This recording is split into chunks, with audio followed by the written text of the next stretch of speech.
Atos capítulo 17. A gente vai estar lendo do versículo 16 ao 29.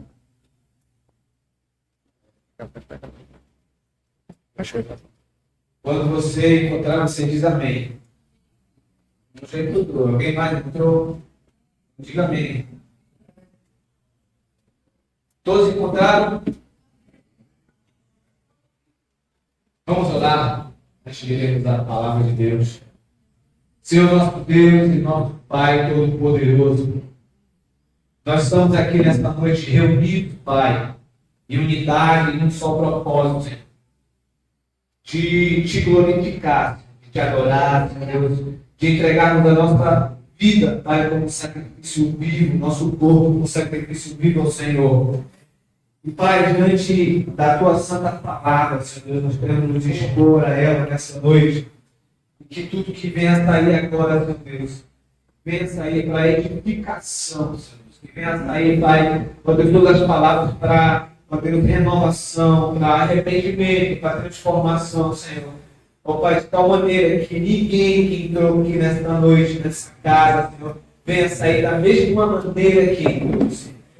Nós oramos nessa noite e te pedimos também, Senhor, que toda fortaleza, Senhor Deus, ó Pai, da nossa mente, Senhor Deus, venha cair por terra agora. Que os corações venham ser quebrantados, Senhor, em nome do Senhor Jesus. Que o Teu Espírito Santo, ó Deus, venha estar visitando nessa noite nossas vidas. Em nome de Jesus. Amém e amém. Amém. Então, vamos ler isso. Você pode ler na sua própria versão aí, tá? Versículo 16 até o versículo 29. Bem, então, 1, 2, 3. Enquanto Paulo, vamos esperar, minha filha. Seu Espírito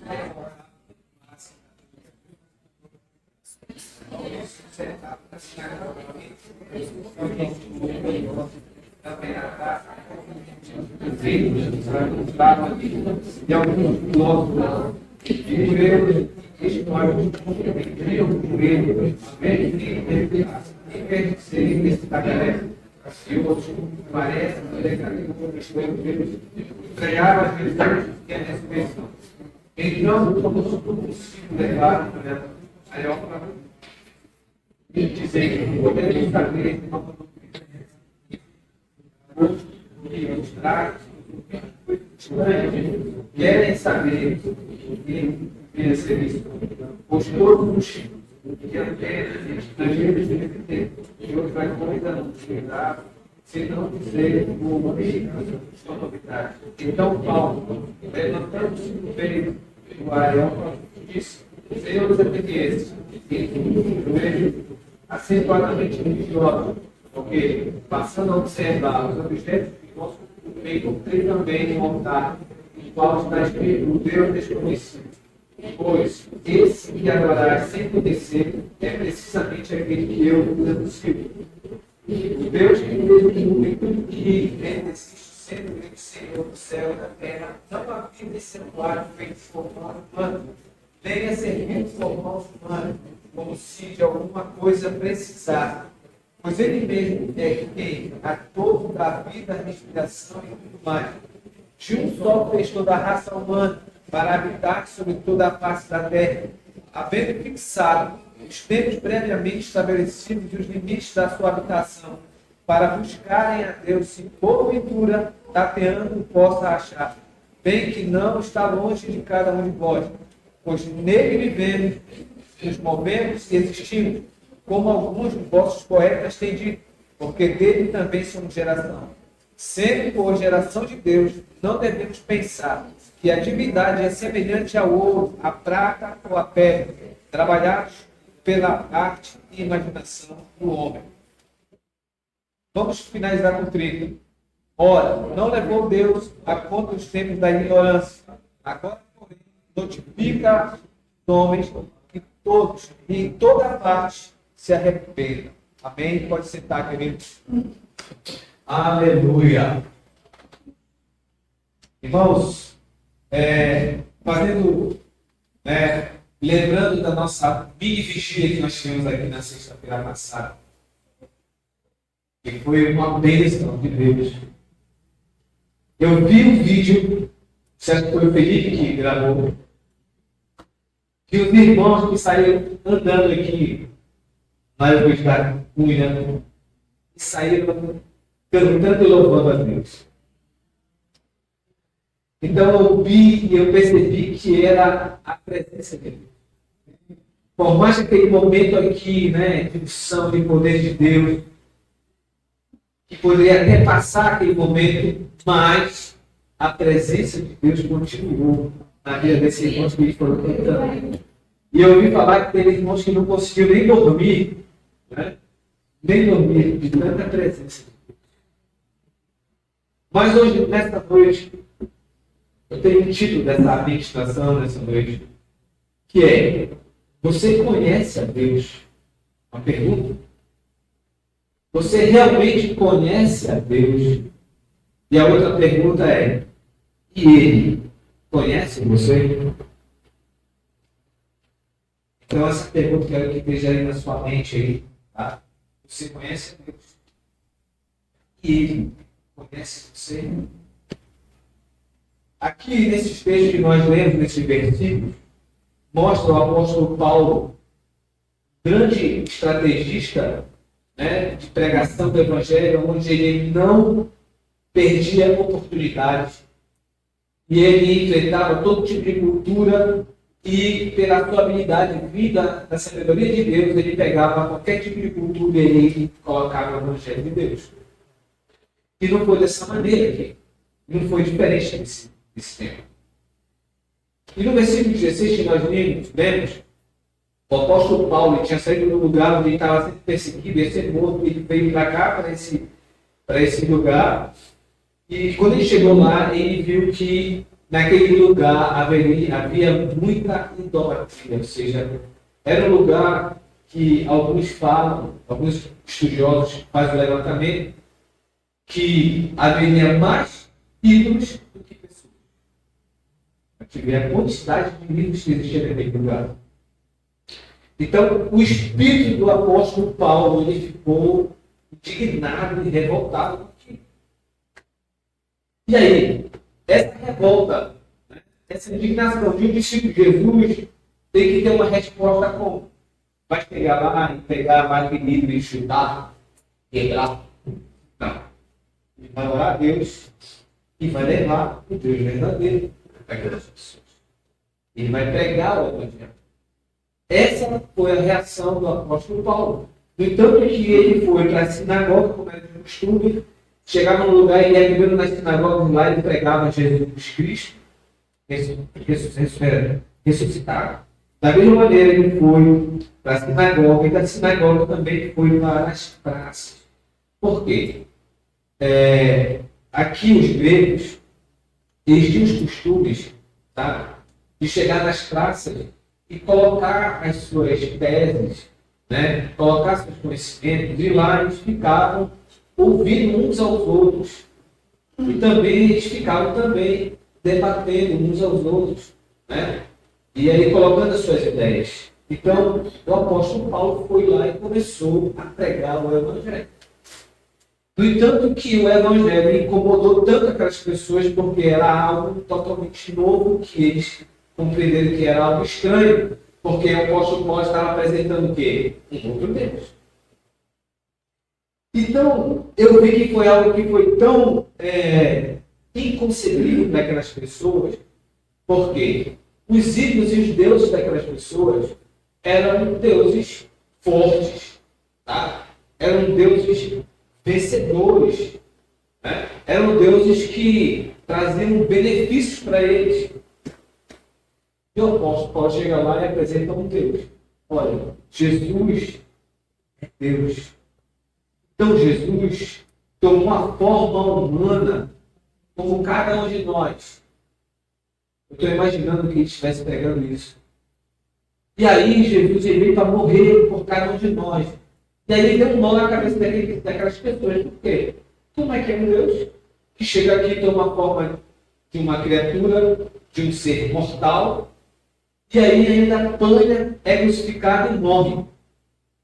Então aquilo foi um escândalo, velho. E a própria palavra de Deus fala que o Evangelho é loucura. É loucura para o mundo. E o apóstolo Paulo, né, tem algo que eu escutei,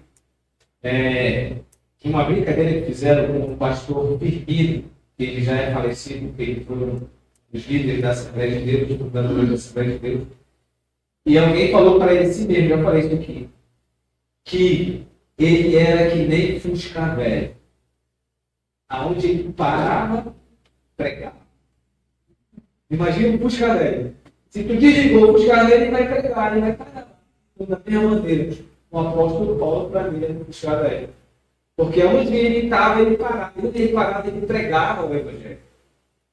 Então, eu tenho um texto aqui, e eu vou pedir que o pessoal da mídia, que eles sejam que nem os bereanos, tá? Que também está aqui no capítulo 17, que os bereanos, eles faziam o quê? Eles eram pessoas consideradas como irmãos, vamos dizer assim, nobres. Tá? Eles eram conhecedores. Então, tudo que o apóstolo Paulo ensinava, eles iam lá na Escritura e eles ver realmente se era verdade aquilo do que o apóstolo estava falando. Então, eu vou pedir para o pessoal da mídia que está aí, eu vou citar alguns versículos, tá? E aí o pessoal da mídia vai ver se é verdade mesmo, se está certo. Tá? Se estiver certo, aí você coloca aqui. Tá bom?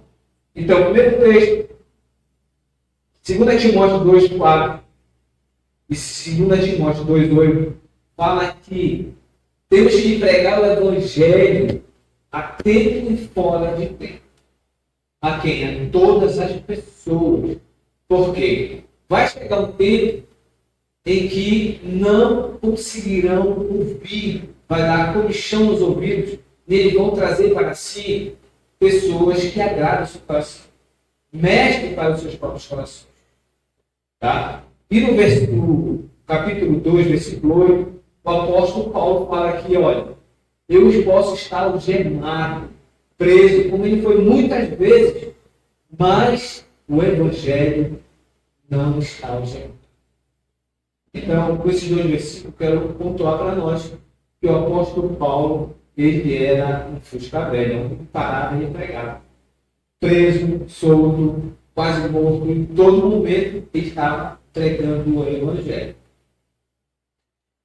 No versículo 18, né, fala dos filósofos que, quando o apóstolo Paulo estava pregando o Evangelho, eles discutiam, ou seja, eles contendiam, né, fervorosamente contra aquele ensinamento.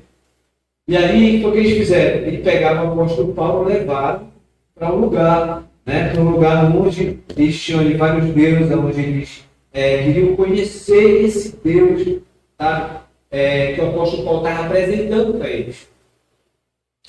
E no versículo 21, 22, diz assim, pois todos os de Atenas e os estrangeiros residentes de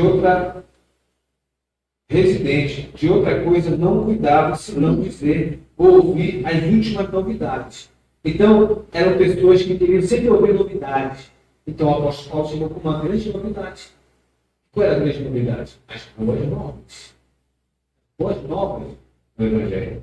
E no versículo 22, então Paulo, levantando-se no meio do Areópago, disse, senhores atenienses, em tudo vos vejo acentuadamente religiosos, porque passando e observando, olha só, assim, o apóstolo Paulo, como falei, ele é um grande estrategista para a pregação do Evangelho. Então, quando ele chegava no lugar, ele já observava todo o ambiente. E ali ele já conseguia pegar um contato para falar de Jesus, para falar do Evangelho. Então ele olhou e observou que os objetos do culto daqueles atenienses, ele encontrou um altar onde havia escrito o Deus desconhecido. E ele fala algo muito interessante, versículo 23. Pois esse que adoraste sem conhecer. Sem conhecer. Então eles adoravam. Tinha um altar de vários deuses. Não lembro o nome deles, Zeus. Deus da guerra, Deus da fertilidade, Deus da prosperidade. Bom? Prosperidade na plantação, Marcos. Isso. Era Deus que dava prosperidade, né? Esse jovem é demais. Então, são muitos deuses. E cada um deus tinha algo, né, para dar. Tá? Não é muito diferente de alguns lugares que a gente conhece. A minha esposa ela trabalhava numa boutique. Né? É por isso que ela é elegante, né? E aí, nessa boutique, tinha o dono, ele tinha lá uma imagem. E essa imagem tinha um nome que era São Longuinho. São Longuinho. Então, esse São Longuinho, qual era a especialidade dele? Era encontrar aquilo que se havia perdido. Então, tinha lá um ritual. São Longuinho, vou dar 3 pulinhos, aí não sei o que, você vai encontrar para ele. Então, a minha esposa via isso, a pessoa fazia isso. Então, da mesma maneira, esses deuses que tinham lá, esses ídolos, eles tinham, cada um tinha um objetivo, tinha algo para dar, para fazer em prol daqueles que se curvavam e adoravam, né? E tinha esse altar onde estava escrito Deus desconhecido. E eles adoravam também esse Deus desconhecido. Aí o apóstolo Paulo ele se pegou, não, vou pegar aqui e vou mostrar para ele quem é esse Deus desconhecido. E ele fala, olha, esse Deus desconhecido a quem vocês adoram sem conhecer. Sem conhecer. Aí que isso veio? Deus ele, né? Você conhece a Deus e Deus te conhece. Será que você está adorando um Deus que realmente você conhece? Será que nós temos buscado, sabe, um esforço a conhecer esse Deus? Será que nós temos feito isso, irmãos? Ou não? E aí Paulo ele mostra essa realidade para essas pessoas. E aí ele começa a falar de quem é esse Deus. E ele vai mostrar a grandiosidade desse Deus. Ele começa a falar no versículo 24 em diante, diz, olha, o Deus que fez, tá, o mundo e tudo que nele existe, sendo ele Senhor do céu e da terra, não habita em santuários feitos por mãos humanas. Então, ele está abrindo os olhos daquelas pessoas, dizendo, olha, esses deuses aqui, esses ídolos, eles não são nada diante desse Deus que eu estou apresentando para você. Porque esse Deus, ele criou, ele fez tudo, né? Tudo que existe no mundo foi ele que fez. Ele é o Senhor do céu. E não tem lugar que o homem possa construir que Deus vai ficar ali dentro, preso ali dentro. Não existe isso. Não existe, não tem como, né, Deus habitar num templo feito por mãos humanas. A gente tem uma fala, né, uma expressão, né, que eu vim para a igreja, né, igreja, templo, e Deus estava lá. Quem já falou isso? Eu já falei. Deus estava lá. Deus comigo. Aonde eu estiver, Deus. Entendeu? Assim como aquelas irmãs saindo daqui na vigília, cantando, na série com a presença de Deus. Então, Deus ele não habita em templos feitos por mãos humanas. A gente vai sair daqui. A gente vai sair daqui do culto e Deus vai ficar aqui. É assim? Deus habita em templos. Entendeu? Não. Ele habita. Ele habita aonde? No meio da igreja. Ele habita onde? Dentro de nós. Nós somos a habitação dele. Então, o apóstolo Paulo mostrou isso para ele. E também falou no versículo 25. E nem esse Deus que eu estou apresentando para vocês, ele não é servido por mãos humanas como de alguma coisa precisasse. Às vezes a gente pensa, Deus precisa do nosso dinheiro, Deus precisa, sabe, de mim. Se eu não estiver aqui, não vai acontecer. Deus não precisa de ninguém. Porque Ele é Deus. Então, Deus não é servido por mãos humanas como se de alguma coisa Ele precisasse. Pois Ele mesmo é quem a todos dá vida, respiração e tudo mais. Eu que preciso de Deus. Você que precisa.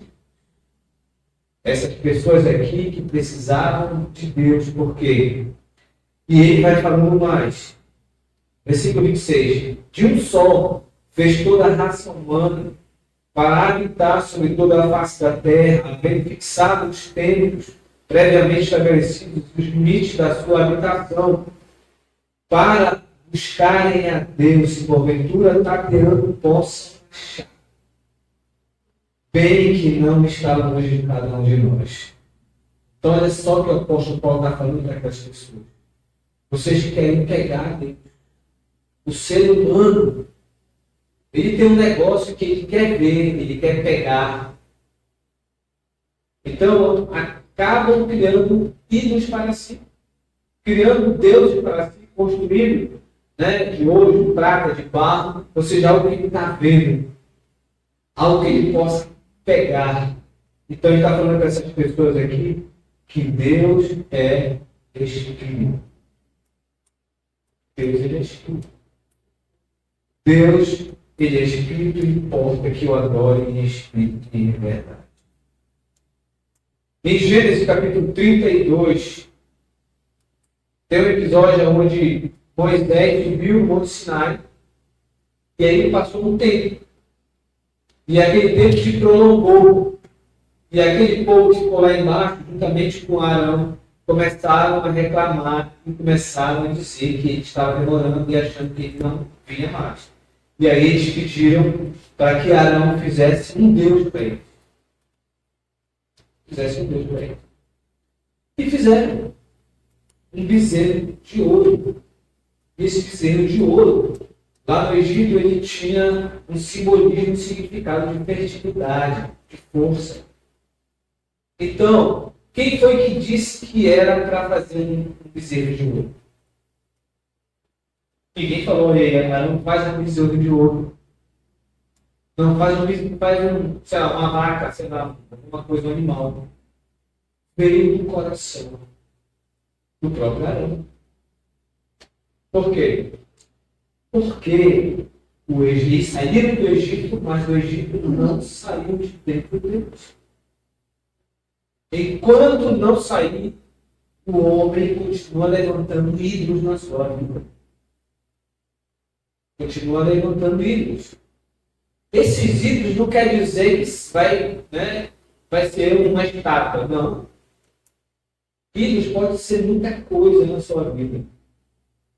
Porque nesse ídolo você vai colocar a sua fé, vai colocar a sua coragem, vai colocar a sua força, sabe? Você vai colocar credibilidade nesse ídolo. Ou seja, um ídolo pode ser o meu conhecimento.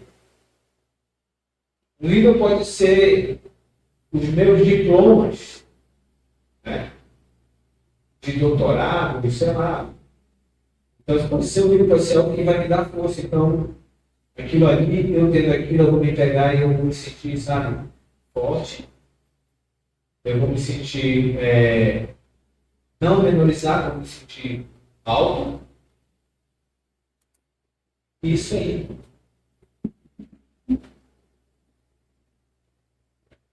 Quando o apóstolo Paulo fala para aquelas pessoas, olha, vocês adorais sem conhecer. E conhecermos é algo que Deus sempre colocou desde o início do Jardim do Éden, que é o relacionamento. E os relacionamentos, eles transformam. Eles transformam. No grupo familiar, o relacionamento dos irmãos do grupo familiar, a sua convivência, a sua maneira de agir um com os outros, ele vai trazer cura para a vida daquelas pessoas que estão lá. Por quê?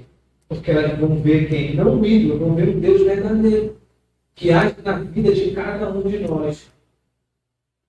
E é essa pessoa que vai estar vendo, vai estar lá no meio, ela vai se impactar por causa desse relacionamento. Tá? E essa palavra de conhecer, quando o apóstolo Paulo fala assim, olha, vocês adoram aquilo que vocês não conhecem. E tem um texto que é um texto muito temido de muita gente. Né? Eu tenho também por causa desse texto, que é Mateus 7.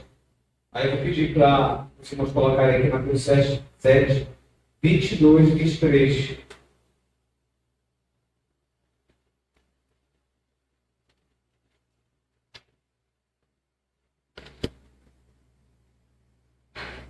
E diz assim, né? Muitos naquele dia hão de dizer, Senhor, Senhor, porventura, não temos nós profetizado em teu nome? E em teu nome não expelimos demônios? E em teu nome não fizemos muitos milagres? Então lhes direi explicitamente, nunca vos conheci. Apartai-vos de mim, os que praticais a iniquidade. Então, no versículo 22, essas pessoas chegaram, que vão chegar para Jesus, vão relatar tudo isso. E aí você pode até pensar assim, mas isso que eles falaram pode ser uma coisa que é uma mentira deles. Mas Jesus em nenhum momento mentiu, dizendo que o que eles fizeram não aconteceu. Então, aconteceu. Eles realizaram milagres no nome de Jesus. Fizeram muita coisa, entregaram folhetos evangelizando, né?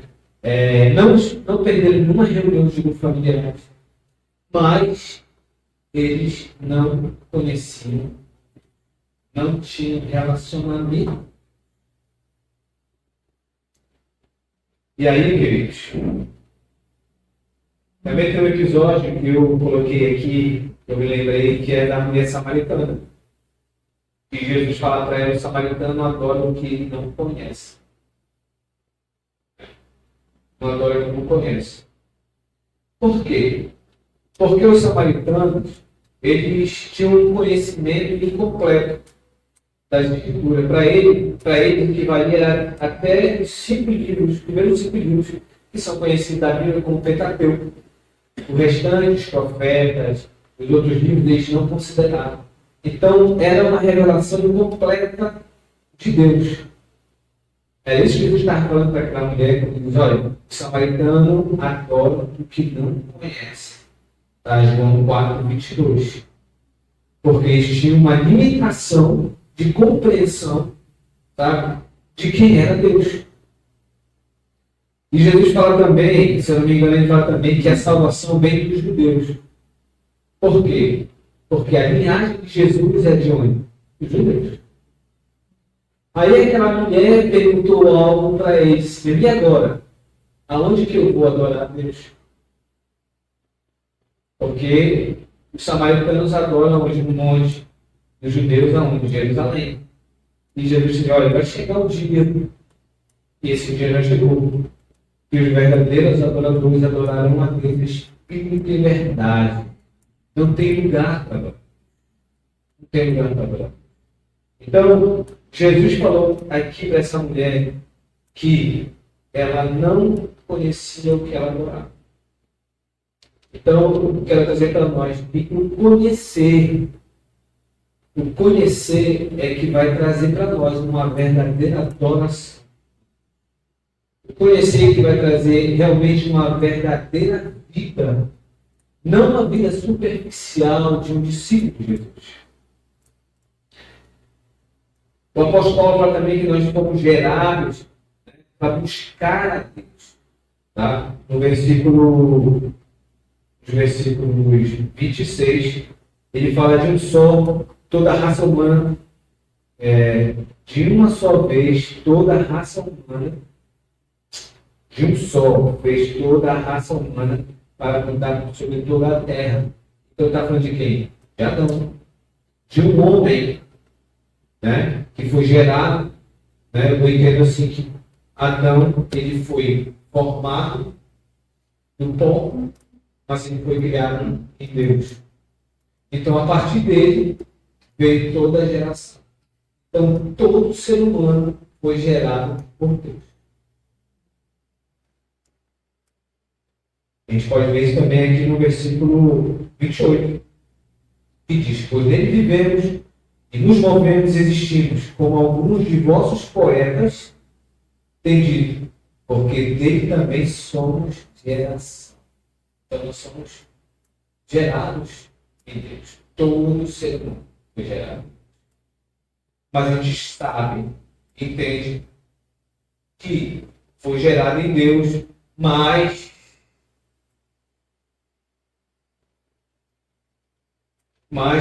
toda pessoa, todo ser humano, quando nasce, né, quando ele nasce, eu digo assim, nasce vivo fisicamente, mas morto espiritualmente. Nasce vivo fisicamente, mas morto espiritualmente. E aí, essas pessoas que são geradas de Deus, criaturas de Deus, eles não conseguem entender, a vontade de Deus. Você vai pregar o evangelho e eles não vão compreender. Por quê? Aí eu penso, pegando lá atrás, que você está nos textos, eles vão estar, né, comprovando se é verdade mesmo. Entendeu? Eu estou lendo aqui. Tem um texto. 2 Coríntios 4:4. Diz que o Deus desse século cegou o entendimento. Tá?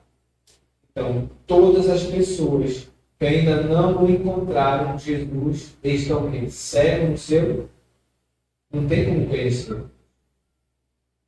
Se a gente não nascer de novo, não tem como conhecer, porque eles são cegos no seu entendimento. 2 Coríntios 4:4.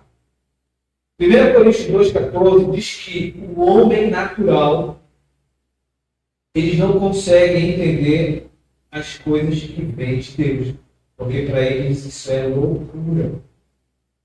Então o apóstolo Paulo aqui no capítulo 17, ele está enfrentando essa situação com essas pessoas.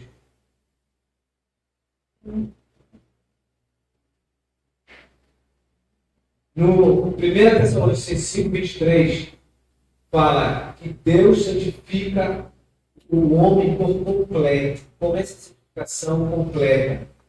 É espírito, alma, espiritual.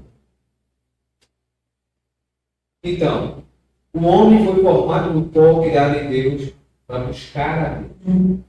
E aí, quando veio a queda, foi interrompido esse relacionamento, esse conhecimento que o homem tinha com Deus. E agora, através de Jesus, nós podemos ser reconciliados. Mas eu queria mostrar para vocês, né, até fazer publicidade de 5 jovens, para vocês entenderem algo. Eu creio que eu já entendem isso. Para que quando vocês forem pregar o Evangelho, você tenha essa visão, tá, da vida das pessoas. 1 Tessalonicenses 5:3 fala o quê? Que nós somos formados, nós somos triunos, tripartes, temos 3 partes: espírito, alma e corpo. O homem, quando ele foi criado, gerado, né, em Deus, lá no Jardim do Éden, ele foi também espírito, alma e corpo. E lá, quem governava a vida do homem antes da queda era o Espírito. Era o Espírito.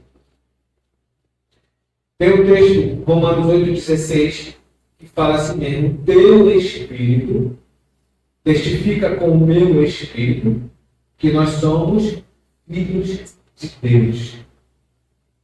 Então, aonde acontece tudo? No Espírito. Aí eu vou chamar 5 jovens, não 4. Né? O Felipe, o Efraim, está liberado.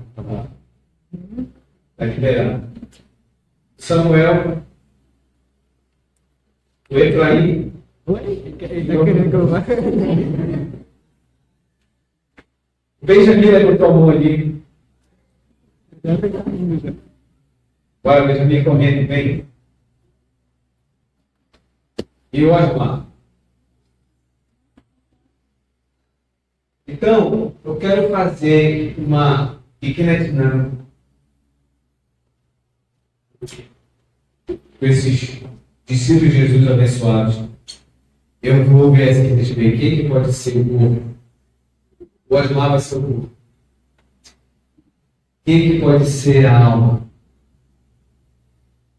Samuel vai ser a alma. E o Benjamin vai ser o espírito. Então, o Felipe vai ficar bem aqui, vem aí, corpo, alma e espírito. Vem cá os três. Então, o que acontece? Aquela pessoa que foi gerada em Deus, tá? Ela.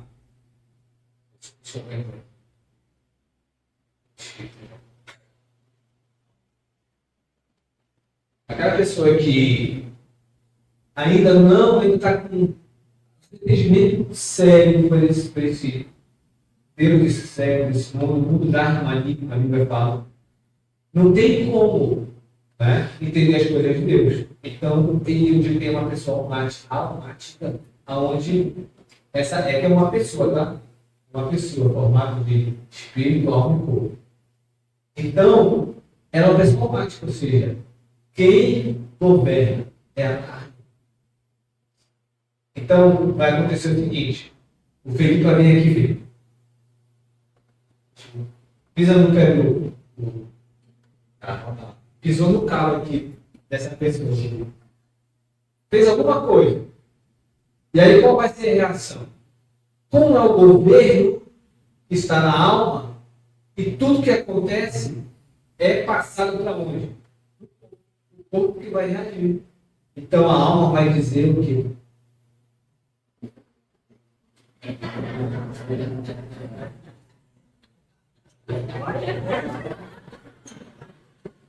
Está sendo devagar. Então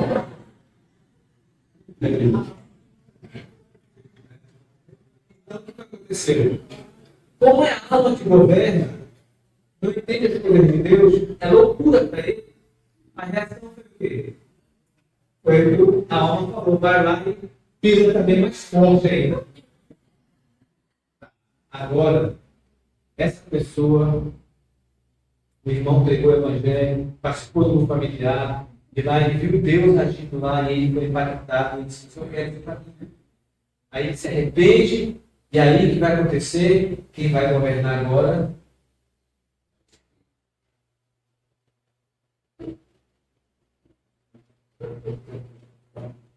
Pisou no carro de novo, fez alguma coisa aqui com o irmão. E aí o que é que o Espírito vai falar para o corpo reagir?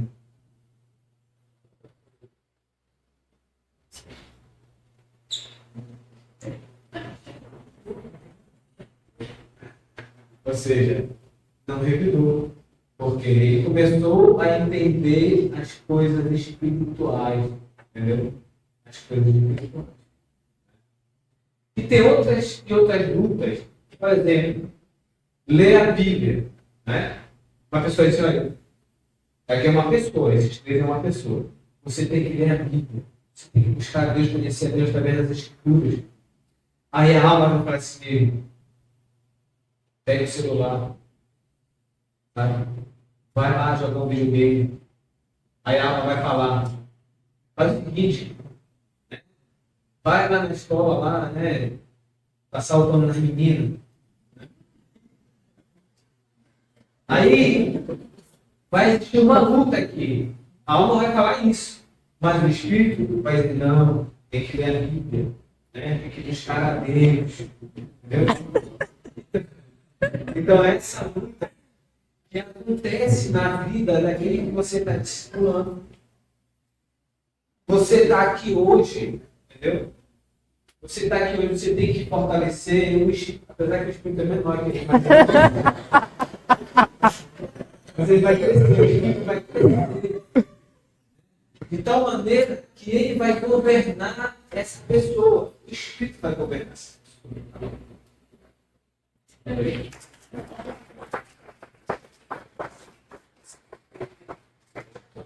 O Espírito vai governar essa vida. E ele vai começar a compreender as coisas de Deus. Então o apóstolo Paulo ele ansiava por isso, porque ele começou a entender isso. Então isso aí virá uma chave dentro de nós. Para quando você, alguém pisar no seu pé, alguém fazer mal com você, sua família, seu vizinho, você vai ver que essa pessoa está sendo governada pela sua alma. Entendeu? Tem um texto lá em Gálatas 5,16, diz assim: andai no Espírito, jamais satisfareis o desejo, a concupiscência, o desejo da carne. Porque a carne ira contra o Espírito contra a carne. Então, quando eu ando no Espírito, ou seja, fortaleço o meu Espírito, buscando a Deus, conhecendo a Deus, eu vou, como diz aqui, jamais vai satisfazer o desejo. Né? Quem fez isso na sua vida? Jamais satisfazer o desejo dessa carne. Aleluia! Glória a Deus! Santo, Santo Senhor de Deus.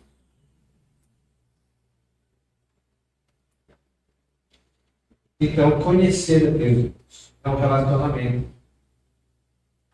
Que é o que transforma. Quanto mais você se relaciona com Deus, quanto mais você se relaciona com o corpo de Jesus, que é a igreja, mais você é transformado, mais você é curado, mais você é sarado, mais a sua fé é fortalecida. Você consegue andar no Espírito. Eu creio que Deus ele está fazendo, ele vai fazer isso na nossa vida. Porque buscar-me-eis, Jeremias 29, 13, buscar-me-eis e me achareis, quando me buscardes de todo o vosso coração. Então, quando nós fizermos isso realmente, buscar Deus, sabe? De todo o nosso coração, a gente vai encontrar. A gente vai achar Ele. Como o apóstolo Paulo falou aqui, olha, para buscarem a Deus, no versículo 27, para buscarem a Deus, se porventura tateando, ou seja, pegando, não possam achar. Ele está dizendo que você não vai conseguir pegar a Deus. Bem que não está longe de cada um de nós. Então Deus não está longe de ninguém. Só basta buscar a Deus todo o nosso coração que a gente vai achar. Que a gente vai conhecer o verdadeiro hora. A gente precisa conhecer Deus.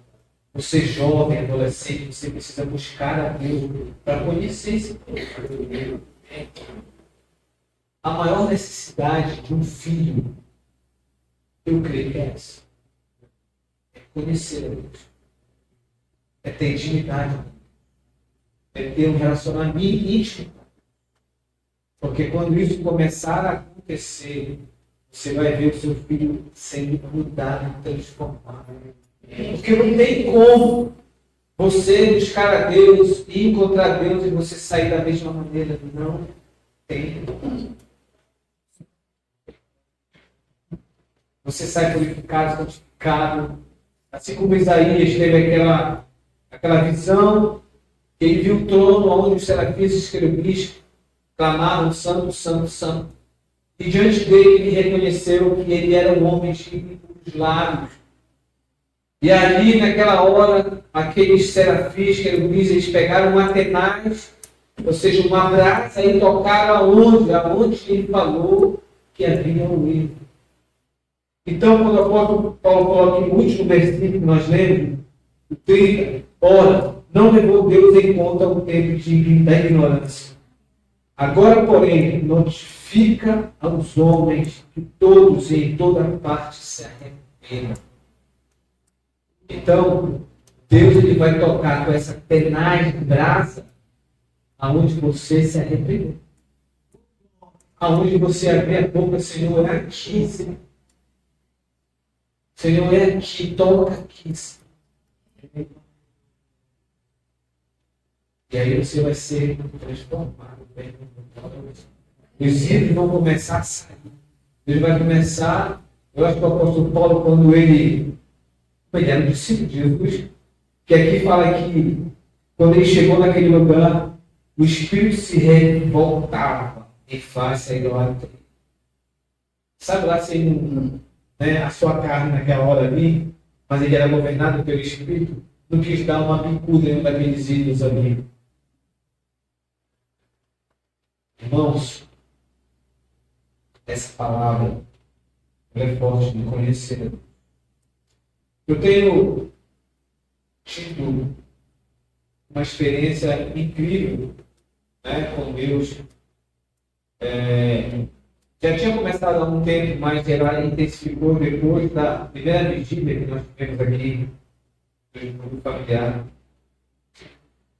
aonde Deus usou uma irmã e me deu uma palavra, aonde Deus ia, sabe, suscitar e brotar em mim os textos da palavra de Deus. E aí eu comecei a buscar a Deus com profundidade. Buscar a Deus não no raso, mas profundamente. Irmãos, é incrível, maravilhoso, extraordinário o que eu tenho vivido esse tempo. Porque parece que eu ouço a voz de Deus nos meus ouvidos. Aonde você lê o texto e você vê coisas que você nunca viu. O texto você já leu, mas você vai ver coisas diferentes. Eu vejo Deus falando. E eu começo a escrever, eu acordo de manhã cedo, assim, umas 4 e pouco. Né? Eu dou um auxílio para o Henrique Filho para deixar ele na parada do ônibus ali, em São Brás. Ele pega todo dia ônibus de Mosqueiro, 2 horas para Mosqueiro, 2 horas para voltar. Está em tratamento, né, meu filho? Deixa eu te usar. Então, esse tempo eu acordo, pego a minha Bíblia, vou lendo, pego meu caderninho e começo a escrever. Vamos lá. Por quê? Buscar-me-eis e me achareis, quando buscarmos de todo o coração. E buscar a conhecer a Deus. Conhecer a Deus. Então, esse relacionamento que é o conhecer a Deus, eu estou já finalizando, ele vai tirar muitos irmãos de uma vida superficial. Por quê? Porque tem alguns que querem buscar e conhecer a Deus ouvindo apenas música. Ouve 2, 3, para louvor, é muito bom, maravilhoso. Mas a pessoa fica ouvindo lá 1, 2 horas, 3 horas, 4 horas ouvindo. Ou se não, vê no vídeo, né? Vídeo de pregação, vídeos de estudo, e fica assistindo. Muito bom, faça isso. Mas não faça só isso, faça o principal. Que é o principal? É você buscar na profundidade, né? Meditar na palavra de Deus, buscando experimentar Deus, provar Deus verdadeiramente. E tem algo que eu queria falar aqui, é sobre a inteligência artificial. Tem algo que me chamou a atenção já há algum tempo. Foi logo depois que a minha mãe ela faleceu, já tem mais de 1 ano. E aí a gente fica destruído, né? A gente fica abatido. Só Deus para sustentar a gente. E aí eu pego o meu celular, o abençoado celular, e aí eu coloco lá no Instagram. Aí o Instagram mostra um vídeo. E aí não veio um vídeo que falava de mãe. Sabe, um negócio assim, bem melancológico, veio comigo. Aí eu já comecei a chorar. Eu passei mãe de novo, ele está ficando mal. Eu disse, meu Deus do céu, desliguei. Aí o que eu notei? Que isso é uma inteligência, um sistema. Né? E atendia que ele ouve a gente. Eu acho que é verdade, porque já teve casos assim que, sabe, que a gente comentou algo quando eu fui abrir o Instagram, quando eu fui ver o vídeo meio do assunto que estava falando lá em casa. E aí, irmãos, o que eu quero dizer sobre isso? É que, né, que o chamado algoritmo, ele está ali, sabe para quê? Para trazer para você algo que você quer ouvir. Algo para alimentar, sabe quem? A sua alma. Que não vai trazer benefício nenhum para você. Não vai trazer benefício. Sabe? E aí tem pessoas que vivem numa ansiedade ou numa depressão, numa tristeza profunda. E o que acontece? Lá vai Mari, meu amigo, vai levando só para onde? Para baixo. E tem gente que gosta. Tem gente que se alimenta disso. Então isso aí eu quero trazer para nós, para a gente despertar para isso. Sabe? Porque isso não traz bem nenhum. Tá? E dizer para nós que o perigo não é, a inteligência artificial, não é um perigo. O perigo é, o mais sério, o mais perigoso é um discípulo superficial. Então, que nessa noite, a gente venha sair daqui, sabe, não como um discípulo superficial, mas um discípulo que busca a profundidade do conhecer a Deus. E não só conhecer, mas se fazer conhecido de Deus. Aí eu pergunto novamente, você conhece a Deus? Você tem buscado conhecer a Deus? E você tem se tornado conhecido de Deus? E eu quero terminar com essa pergunta para nós. Conheça o Deus que para você, às vezes, pode ser o Deus de manifestação. Tem muita gente, em muitas igrejas, que existe esse altar que é do Deus desconhecido. Não é um Deus verdadeiro. Amém, queridos? Se coloque de pé em nome de Jesus.